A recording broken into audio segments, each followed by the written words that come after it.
სიტყვა make, რომ კეთებას ნიშნავს, ეს ყველამ ვიცით.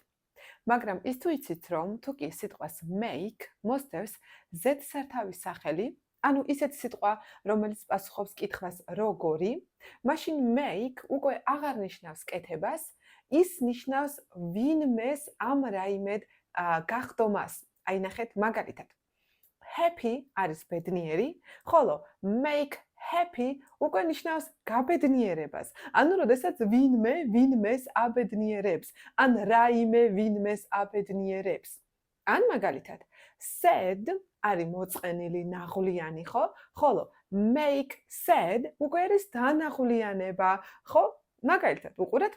You always make me happy. ნიშნავს, რომ შენ მე ყოველთვის მაბედნიერებ. ან You always make me sad. ნიშნავს, რომ შენ მე ყოველთვის მასევდიანებ. ასე რომ make არ ნიშნავს მხოლოდ კეთებას, ის კიდევ სხვა ბევრ რაიმესაც შეიძლება რომ ნიშნავდეს.